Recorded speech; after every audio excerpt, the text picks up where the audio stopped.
जय हिंद दोस्तों, नमस्कार। मैं धर्मेंद्र आप सभी का स्वागत करता हूं आपके अपने YouTube channel RD science circle में। तो दोस्तों, इस वीडियो में हम देखने वाले हैं जो कई ऐसे भ्रमित सवाल थे।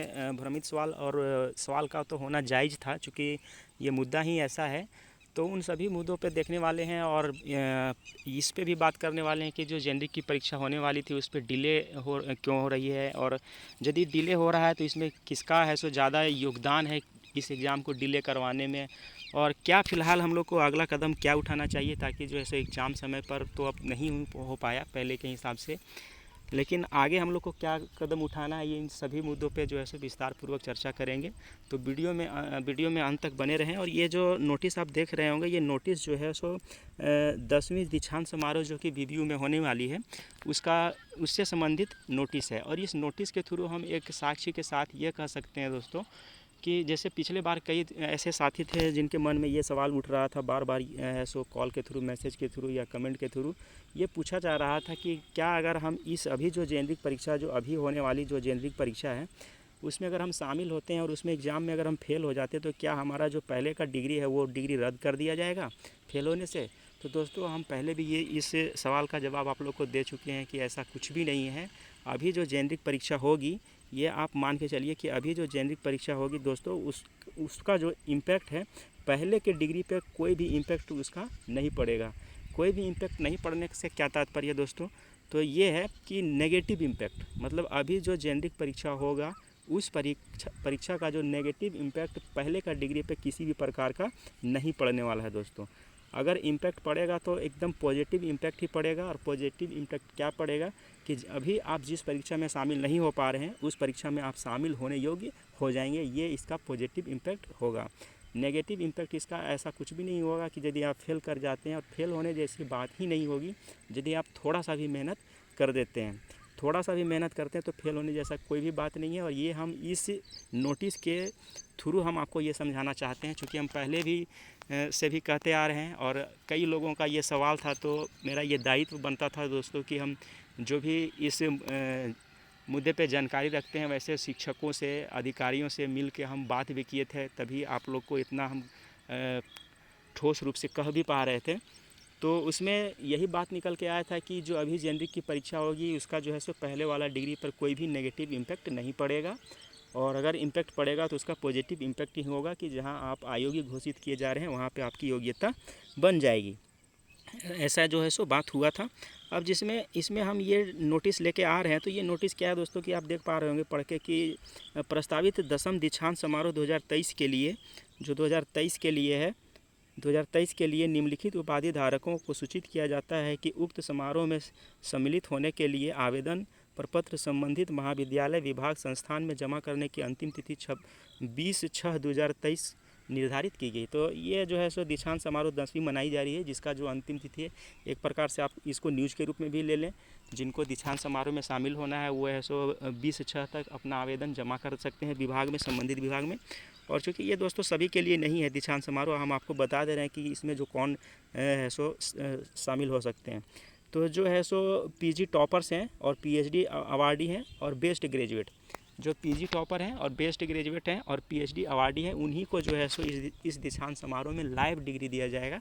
बाकी सभी का जो डिग्री जो है, आप डिग्री के लिए जो फी जमा कर चुके हैं पहले से, उनका डिग्री जो है संबंधित विभाग में भेज दिया जाएगा। इसमें कोई भी परेशान होने का बात नहीं है। तो इसमें हम देखने वाले दोस्तों, इसमें हम क्या आपको कैसे कह रहे हैं कि पिछला डिग्री पे कोई भी इम्पैक्ट नहीं पड़ेगा।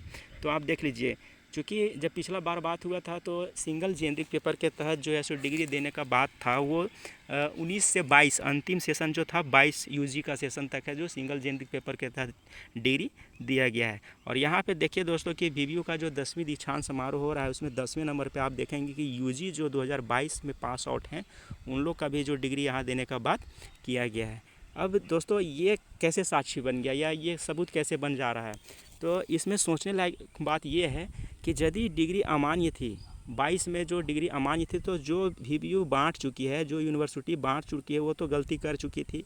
लेकिन जो अमान्य है, वो अमान्य रहते हुए 2022 वाले विद्यार्थियों को तो डिग्री उनको भी नहीं देना चाहिए था। इसको इसलिए नहीं देना चाहिए था कि जब डिग्री करेक्शन कर दिया जाएगा तब उनको मिलता, लेकिन वो डिग्री इन लोग को दे दिया जा रहा है। और जो जेनरिक का परीक्षा होगा दोस्तों, वो साइड से लिया जाएगा। और इस डिग्री में किसी भी प्रकार का कोई भी इम्पैक्ट, नेगेटिव इम्पैक्ट कह सकते हैं कि कोई भी नेगेटिव इम्पैक्ट नहीं होगा।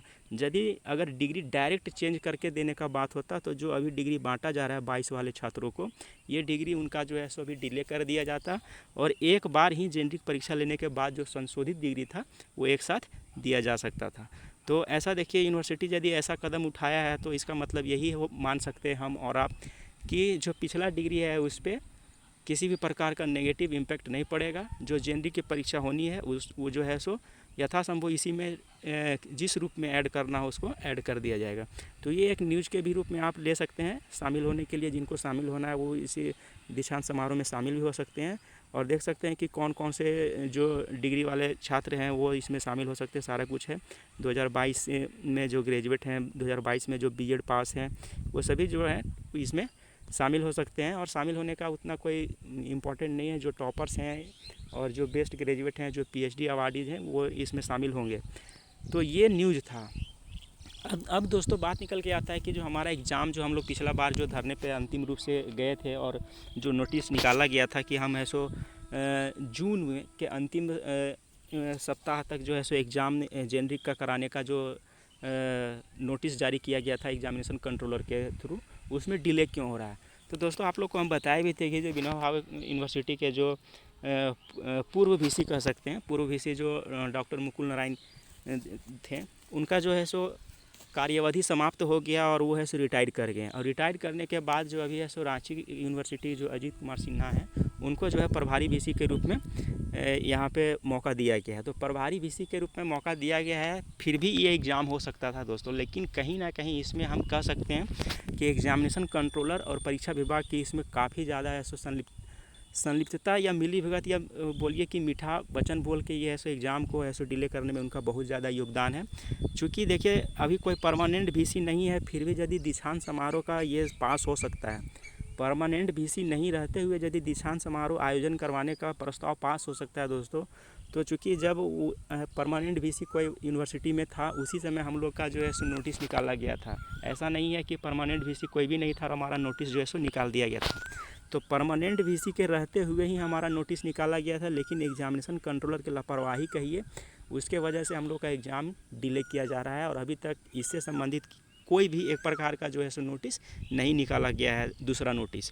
और दूसरा बात ये भी है कि जैसे परीक्षा विभाग तो अपना मनमानी कर ही रही है। इसमें क्या है दूसरा कि जब पिछला बार आंदोलन में हम आप लोग को बुलाए थे, बोला गया था कि अधिक से अधिक छात्र यदि रहेंगे दोस्तों, जो कि देखिए सरकारी काम में भीड़ ही बोलता है, तो एकदम मतलब कहिए कि ना के बराबर जनसंख्या पहुंचा था। इतना कम जनसंख्या में हम लोग तो खैर नोटिस भी निकलवा दिए जिद के कारण, और हमको तो उस दिन लग रहा था कि पता नहीं ये भी नहीं हो पाएगा।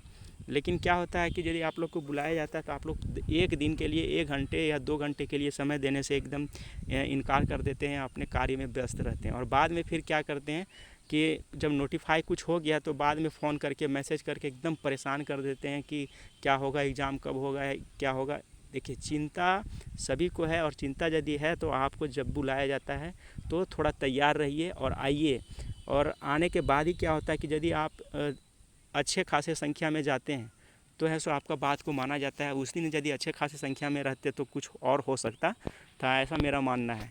और इसमें हम लोग को क्या है कि एक दिन के लिए हम लोग को और चाहे जो भी करना हो, जैसा संग्राम या आंदोलन करना हो, हम लोग है सो एक दिन के लिए और तैयार हैं। और अगर जिस दिन आंदोलन होगा उस दिन एकदम लिखित परीक्षा का डेट जिस दिन घोषित नहीं हुआ ना, उस दिन तब तक हम लोग वहाँ से हिलने वाले नहीं हैं। जब तक परीक्षा का डेट एकदम घोषित नहीं हो जाएगा तब तक हम लोग वहाँ से हिलने वाले नहीं हैं।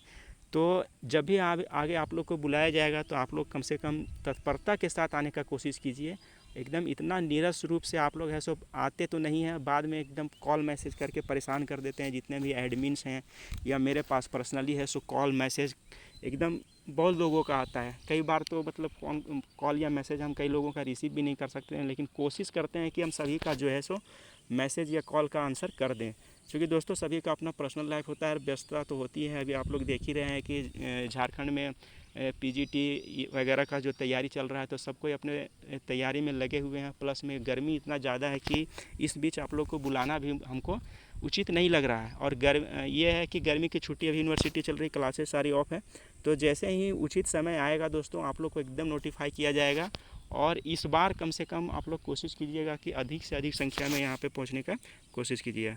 तो यदि ये जानकारी आपको अच्छा लगता है और तो और के साथ शेयर भी कीजिए और चैनल को सब्सक्राइब कर लीजिए। कम से कम इतना तो कर सकते हैं आप लोग, मोटिवेशन का एक ये बनता है। लाइक करते हैं आप लोग, सब्सक्राइब करते हैं तो मोटिवेशन कहीं ना कहीं मिलता है कि हाँ जो हम कर रहे हैं उसके लिए हमारे साथ इतने लोग हैं। आप यदि इतना भी नहीं कीजिएगा तो हमारा मोटिवेशन किस चीज़ से मिलेगा। तो आज के लिए इतना ही दोस्तों। फिर हम नेक्स्ट वीडियो में एक जो कम्बिनेशन का जो मामला था, जो कि केमिस्ट्री वाले स्टूडेंट और बॉटनी जूलॉजी, केमिस्ट्री बॉटनी और जूलॉजी वाले स्टूडेंट के लिए जो कम्बिनेशन का मामला है, और आर्ट्स में ये सिर्फ केमिस्ट्री बॉटनी और जूलॉजी वालों के लिए नहीं है, आर्ट्स में भी है, साइंस में भी है, और ये सिर्फ सेमेस्टर वालों में भी नहीं है, सेमेस्टर के पहले भी जो ग्रेजुएट हो चुके हैं उनका भी कम्बिनेशन का मामला काफ़ी भयानक है सो चल रहा है। तो वो भी जो है सो इसमें उनके लिए भी हम एक वीडियो एकदम बनाने वाले हैं कि उसका सॉल्यूशन क्या हो सकता है। उसका सॉल्यूशन क्या हो सकता है कि अभी तक मतलब कि जितने पीछे से पास किए, चाहे वो 2010 में, 8 में, 5 में, 7 में, 2002 में या 1998 में, 97 में जब भी पास किए हैं, वो सभी का कम्बिनेशन हो सकता है और वो टीजीटी के परीक्षा में बैठ सकते हैं।